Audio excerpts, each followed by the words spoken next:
你有没有过这样的经历？打开手机刷短视频，到处都在说活在当下，好像这已经成了一句万能的口头禅。有人说活在当下就是及时行乐，今朝有酒今朝醉；有人说活在当下就是什么都不想，清空大脑只感受呼吸。但是你有没有认真的想过，如果活在当下真的是这样，那为什么很多人照着做了，反而变得更加空虚，更加迷茫，甚至更加痛苦？这种感觉似曾相识。专家们给出了各种各样的解释，有人说是现代人压力太大需要逃避，还有人说是心灵鸡汤的过度消费，但没有一个解释能真正说清楚那种照着做却依然不快乐的困惑。我们从小到大都被灌输了一个根深蒂固的观念，时间是一条从过去流向未来的河，一去不复返，过去的已经消失了，未来的还没有到来，只有现在是真实存在的。所以我们理所当然地认为，活在当下就是指活在现在这一个点上，把过去和未来全部抛弃。但是你有没有认真地想过，如果活在当下真的是抛弃过去和未来，那我们为什么会从过去的经验中学习？为什么会为未来的目标而努力？为什么那些真正有修行功夫的人能够同时看到过去和未来？答案其实很简单，只是我们不敢相信而已。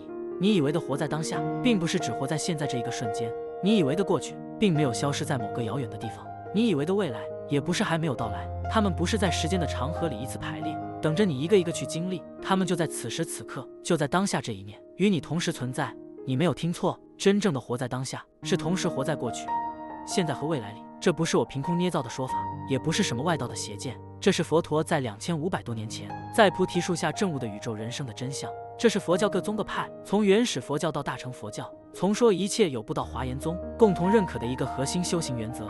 今天我就把这个真相完完整整的讲给你听。我保证，只要你能耐心听完今天的内容，你过去所有的悔恨，所有的痛苦都会烟消云散，你未来所有的焦虑，所有的担忧都会化为乌有，你会获得一种前所未有的自由和解脱。如果你也曾经被活在当下的错误解读所误导，或者曾经被过去的悔恨和未来的焦虑所困扰，今天看到这里就是一个解脱的开始。请在评论区打出愿一切众生离苦得乐。今天的这个课题，很多人听到这里第一反应就是这怎么可能呢？我昨天吃的饭今天已经消化了，我去年犯的错误今天还在承受后果，过去明明已经过去了，未来明明还没有到来，怎么会同时存在呢？活在当下怎么会是同时活在3个时间里呢？各位，这就是我们凡夫最大的执着，也是我们最大的迷惑。我们被自己的感官欺骗了，被自己的大脑制造出来的幻觉困住了。我给你做一个最简单的思想实验，你马上就会明白。现在请你告诉我，现在是什么时候？你可能会说，现在就是我说话的这一刻呀。但是当你说出现在这2个字的时候，它已经变成了过去，对不对？你永远无法抓住一个静止的现在，你刚一指认它，它就已经溜走了。那我们再往前推一点，你说1秒钟之前是现在，那1秒钟之前的现在，现在在哪里呢？它消失了吗？如果它真的消失了，那你为什么还能记得它？如果它真的消失了，那它怎么会对现在产生影响？我们再往后推一点，你说1秒钟之后是未来，那1秒钟之后的未来，现在在哪里呢？它还不存在吗？如果它真的不存在，那你为什么能预知它？如果它真的不存在，那你现在的行动又是为了什么呢？各位仔细想一想就会发现，我们所说的过去，其实只是我们现在的回忆；我们所说的未来，其实只是我们现在的想象；而我们所说的现在，其实只是过去和未来之间一个没有厚度的虚幻的分界点。我们所感知到的时间，根本就不是什么客观存在的东西，它是我们的大脑为了方便我们理解这个世界而制造出来的一个幻觉。这就是理解真正活在当下的第一个关键。其实不只是佛教，现代物理学也已经得出了同样的结论。爱因斯坦在他的相对论里告诉我们，时间不是绝对的，而是相对的。运动速度越快，时间流逝的越慢。当你的速度接近光速的时候，时间就会几乎停止。后来物理学家们又提出了快宇宙理论，这个理论认为，整个宇宙的过去、现在、未来其实是同时存在的，就像一块已经做好的蛋糕一样。我们所感知到的时间的流逝，只是我们的意识在这块蛋糕上移动的感觉而已。很多人听到这里就会说，哦，原来佛教的时间观和现代物理学是一样的呀。各位同修啊，我要告诉你们，不一样，而且差得很远很远。现代物理学只证明了时间的相对性，证明了时间不是绝对的，但是物理学依然认为，时间是一个客观存在的维度，是宇宙的基本属性之一。而佛教比物理学走得更远，也更彻底。佛教直接指出，时间本身根本就没有独立不变的自性，它不是什么客观存在的东西，它只是我们的分别心产生的一个虚妄的执着。这才是佛教时间观的真正核心，也是理解真正活在当下的基础。只有明白了时间的虚妄性，你才能真正明白什么是活在当下。其实，在佛教内部，不同的宗派对时间的本质也有不同的阐释。这些阐释就像一层层的阶梯，一步步的把我们引向最终的真相，也一步步的让我们明白什么是真正的活在当下。最早系统的阐述时间观的，说一切有部，说一切有部是佛教18部中最有影响力的一个部派。他们提出了一个非常著名的观点：三世实有，法体恒有。什么意思呢？就是说过去、现在、未来的一切事物，它们的本质都是真实恒有的，三者的区别仅仅在于作用的不同而已。过去的事物，它的作用已经消失了；现在的事物，它的作用正在显现；未来的事物，它的作用还没有升起，但是它们的法体都是一样真实存在的。我给大家打一个比方，这就像电影院里的胶片，所有的画面从电影的开头到结尾都同时存在于这卷胶片上，但是只有被放映机的灯光照亮的那个画面才是我们现在看到的现在，其他的画面虽然我们看不到，但它们依然真实的存在于胶片上。说一切有部的这个观点其实已经非常接近过去、未来、现在同时存在的字面意思了，但是这个观点也有一个很大的问题，后来被龙树菩萨抓住，给了致命的一击。中论观实品，如果过去和未来都是实有的，那它们和现在有什么区别呢？如果过去的法体是实有的，那它就应该永远是过去，永远不会变成现在；如果未来的法体是实有的，那它就应该永远是未来，永远也不会到来。那我们所感知到的时间的流逝又是怎么回事呢？龙树菩萨用他无与伦比的智慧，彻底解构了时间的实体性。他告诉我们，过去、现在、未来这三者没有一个是能够独立存在的。为什么这么说呢？因为现在必须依靠过去和未来才能成立，如果没有过去，也没有未来，那现在又是什么呢？同样的，过去必须依靠现在才能被定义。我们说过去指的就是现在之前的时间，如果没有现在，那过去也就不存在了。未来也是一样，我们说未来指的就是现在之后的时间，如果没有现在，那未来也就不存在了。所以龙树菩萨说，因过去、未来故有现在，因现在故有过去、未来，这三者就像三根互相支撑却悬在空中的木棍一样，抽掉任何一根，另外两根也会立刻倒塌。它们只是互相依赖而假立的名言，没有一个具有独立实存的自信。龙树菩萨的这个见解已经非常非常深刻了，但是这还不是佛教时间观的最高境界，也不是活在当下的最高境界。在佛教的所有宗派里，有一个宗派把同时存在的思想推向了人类思维所能达到的极致，这个宗派就是华严宗。华严宗的初祖度顺和尚在《华严五教旨观》里提出了一个震撼人心的概念：时事格法一成门。什么是时事呢？我们通常说的过去、现在、未来叫做三世，但是华严宗告诉我们，每一世当中又各自分为过去、现在、未来。比如说，过去世当中有过去的过去，有过去的现在，有过去的未来。同样的，现在世当中有现在的过去，有现在的现在，有现在的未来。未来世当中也有未来的过去，未来的现在，未来的未来。这样三三得九，就有了九世。而这九世不是互相分离的，而是相互摄入、相互融通的。过去可以摄入现在和未来，现在可以摄入过去和未来，未来也可以摄入过去和现在。它们本质上是一个不可分割的整体，这个整体就叫做总世。九世加总世合起来就是十世。华严经里有一句话，我每次读起来都觉得震撼不已。这句话就是我于一念见三世。各位，这是什么境界啊？在证悟者的一念当中，过去、现在、未来，所有的一切都同时清晰地显现出来。无量无边的时间可以浓缩在一念之中，一念之中也可以展开无量无边的时间。这就是真正的活在当下的境界。很多人听到这里就会觉得这太不可思议了。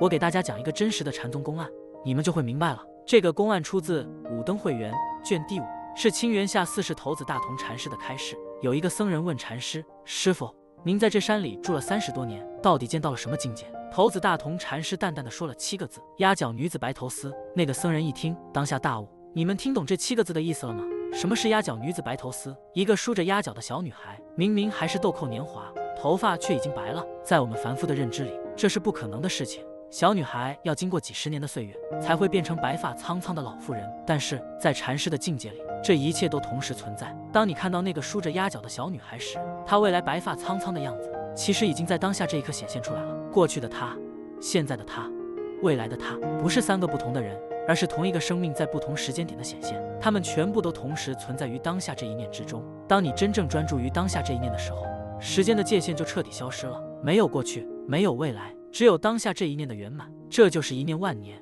这就是时事同时，这就是佛教所说的真正的活在当下。看到这里，很多人就会说了，那是不是说一切都是命中注定的？反正过去、未来、现在都已经存在了，那我再怎么努力也没有用了。活在当下不就是躺平吗？各位啊，这是对佛教时间观最大的误解，也是对活在当下最危险的误解。佛教所说的过去、未来、现在同时存在，绝对不是宿命论，恰恰相反，它告诉我们，你拥有改变一切的力量，而且这种力量比你想象的要大得多得多。为什么这么说呢？因为佛教所说的同时存在，不是物理学所说的那种物理上的同时存在，不是说所有的事件都像电影胶片一样，已经固定在那里了，我们只是再一次观看。佛教所说的同时存在，是缘起上的同时存在，是心识上的同时存在。什么意思呢？就是说，过去、现在、未来不是三个互相分离的盒子，而是同一个流动的、不断变化的整体，它们之间没有绝对的界限，而是相互影响、相互转化的。过去并没有消失，它就活在现在；未来也没有在遥远的地方等着你，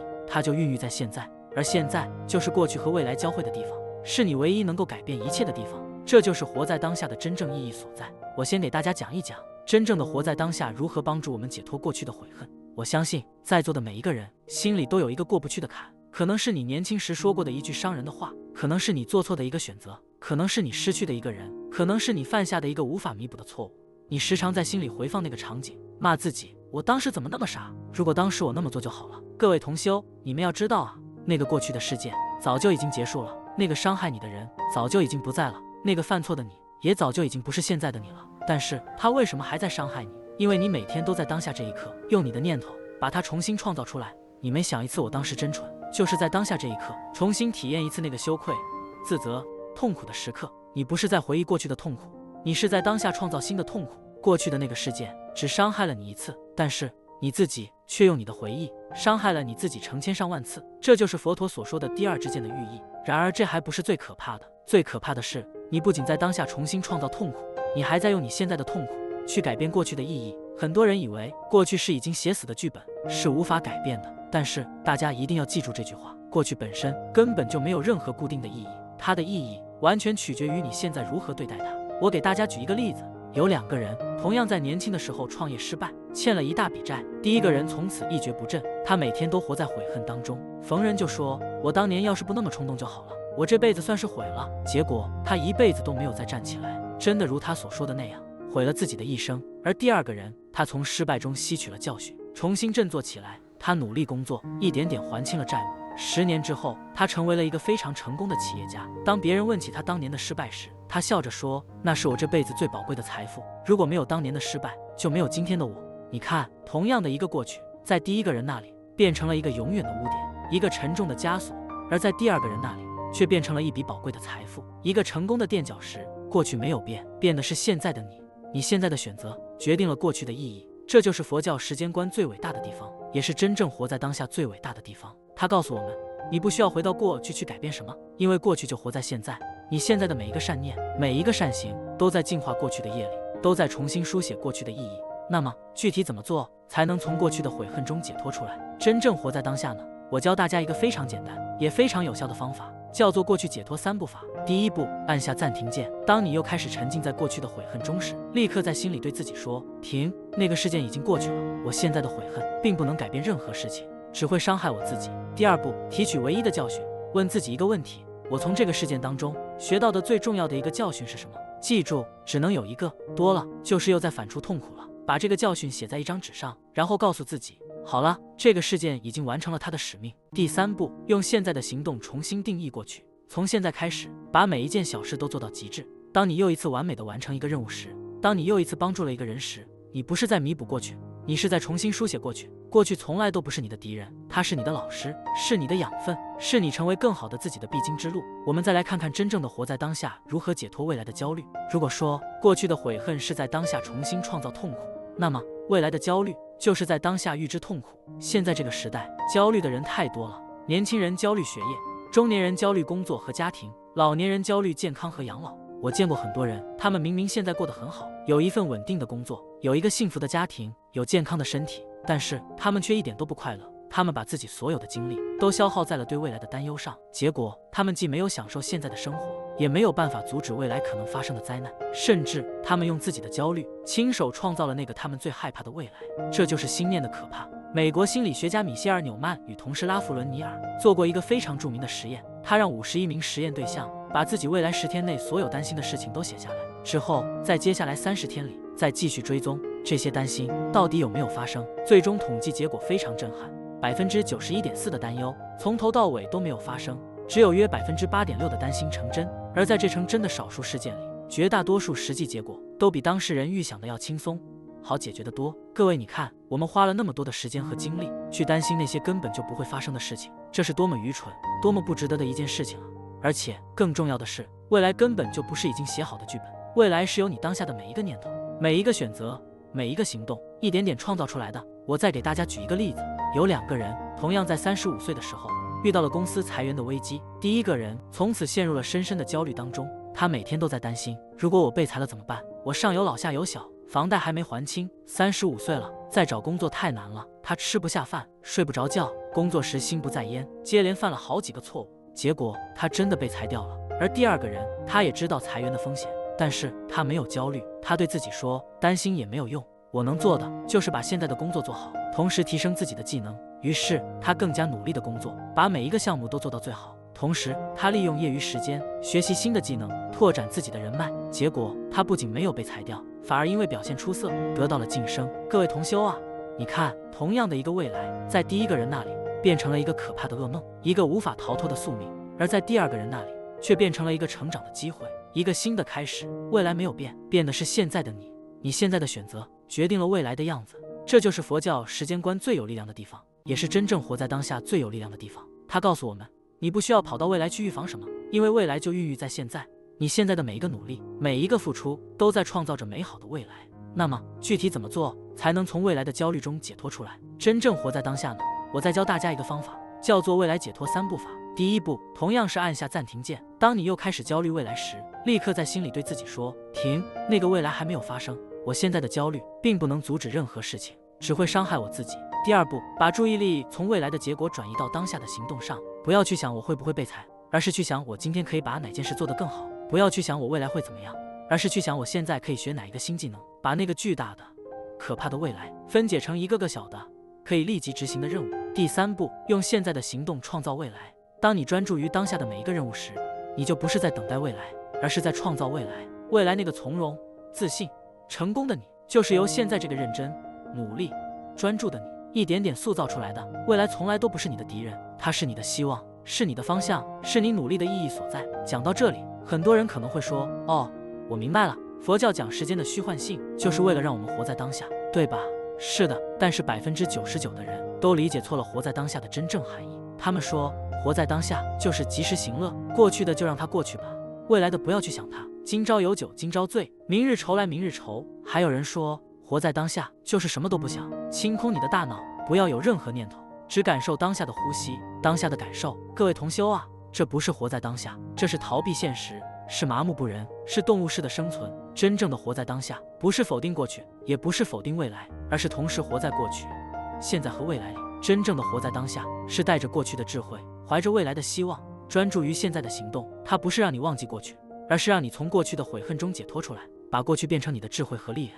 它不是让你不想未来，而是让你从未来的焦虑中解脱出来，把未来变成你的方向和动力。它不是让你什么都不想，而是让你不要被过去和未来的念头带走，把你的全部精力都投入到当下这一念的行动中。真正的活在当下是什么样？我再举个例子，当你煮面的时候，你不需要后悔刚才水烧得太慢，也不需要焦虑等下面会不会不好吃，你只需要专注于当下，看着锅里的面条，适时的打鸡蛋，放调料，掌握好火候。但是在你专注于当下的同时，你也记得过去的经验，上次煮面煮太久了，面条烂了，所以这次要注意时间。你也想着未来的结果，我要煮一碗美味的面，让自己吃得开心。这就是真正的活在当下，过去、现在、未来同时存在于你煮面的这一念当中，它们不是互相冲突的，而是和谐统一的。各位同修啊，当你真正活在当下的时候，你会发现时间消失了。当你专注于读一本书的时候，你会忘记时间的流逝。当你专注于做一件你喜欢的事情的时候，你会觉得几个小时就像几分钟一样。这就是永恒，这就是佛教所说的涅槃的境界。很多人以为涅槃是死后才能到达的地方，其实不是，涅槃就在当下。当你真正活在当下的时候，你就已经在涅槃里了。今天我讲了这么多，其实核心就是一句话，在圣义地的层面，过去、未来、现在同时存在，时间本身是虚妄的；在世俗地的层面，因果丝毫不爽，时间的秩序是真实的。这两者不是矛盾的，而是一体的两面。这也是真正活在当下的理论基础。我们不能因为时间的虚妄性就否定因果，陷入虚无主义和宿命论，认为反正一切都是注定的，我什么都不用做了。这是断见，是佛教坚决反对的。我们也不能因为因果的真实性就执着于时间，陷入过去的悔恨和未来的焦虑当中，认为过去的已经无法改变，未来的只能被动接受。这是常见，也是佛教坚决反对的。佛教讲时间的本质，不是为了让我们搞懂一个哲学理论，也不是为了让我们获得什么神通，而是为了让我们从时间的束缚中解脱出来，获得真正的自由。这也是佛教讲活在当下的最终目的。时间是最好的老师，它会教会我们一切，但是时间也是最残忍的骗子，它会偷走我们所有的快乐，让我们活在无尽的悔恨和焦虑当中。而我们要做时间的主人，不要做时间的奴隶。我们要明白，过去并没有消失，它就活在现在，所以我们不需要悔恨过去，只需要从过去中吸取教训，用现在的行动重新定义过去。我们要明白，未来也没有在遥远的地方等着我们，它就孕育在现在，所以我们不需要焦虑未来，只需要用现在的行动创造一个美好的未来。我们要明白，真正存在的只有当下这一刻，所以我们要珍惜当下的每一个念头，每一个呼吸，每一个相遇。人生很短，不过是一念之间，一念迷就是六道轮回，就是无尽的痛苦；一念悟就是西方净土，就是永恒的快乐。希望今天的内容能够帮助大家从时间的束缚中解脱出来，真正理解并做到活在当下，获得内心的平静与喜悦。今天的分享就到这里了，非常感谢大家能够耐心的听完这么长的内容。可能今天讲的这个道理可能有点颠覆认知，有点难以理解，但是只要你能够把它应用到生活中，哪怕只是一点点，你都会发现你的人生会发生翻天覆地的变化。如果你今天有所收获，有所感悟，欢迎你在评论区留言分享，把你的故事，你的感悟写下来，和大家一起交流。我会尽量回复每一条留言。如果你觉得这个视频对你有帮助，请帮我点一个赞，点个热推，这是对我最大的鼓励。也请你把这个视频分享给你的家人和朋友，让更多的人能够听到这个真相，从痛苦中解脱出来。如果您愿意支持我的弘法事业，可以通过视频下方的链接进行随喜布施，随喜功德不可思议。最后，祝愿所有的同修都能放下过去的悔恨，放下未来的焦虑，真正活在当下，获得真正的自由和解脱。阿弥陀佛，我们下期再见。